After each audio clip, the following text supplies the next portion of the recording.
Today I'm installing a battery on a Porsche 996. Just making a quick video talking about something that I see often messed up when installing a battery on anything.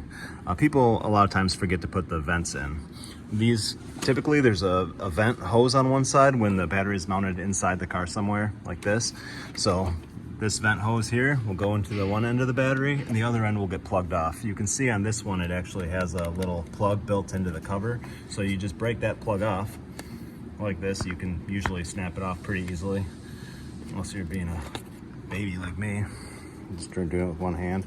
Just kind of wiggle it back and forth until that comes off there, and then you can just plug up that other hole. If you don't do that, the acids and the vapors that are expelled from the battery when it's charging are very corrosive, so they'll actually rot out the battery tray, and it's just not good for anything.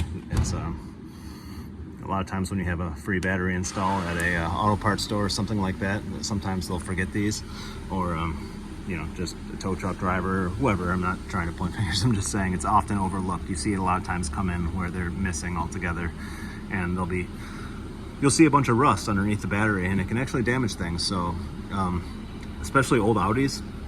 On A4s I used to see it all the time, which was like an old Passat. I'm saying the B5s. They would all the time forget these, and then it would rot out the battery tray, and then whenever it would rain, the whole plenum, because they would get wet, there would be rust water that would drip out the bottom of the car and stain driveways. So that was something that used to happen very often. So yeah, just one side needs to be plugged, the other side needs to have the hose. If you can't find it, look up a location online where it's supposed to go and add your own. It's not a big deal. This is all just generic stuff. This needs to be pushed in all the way. You can tap it with the back of a screwdriver or something so it's flush, but that's it. So don't forget about your vent. Thanks.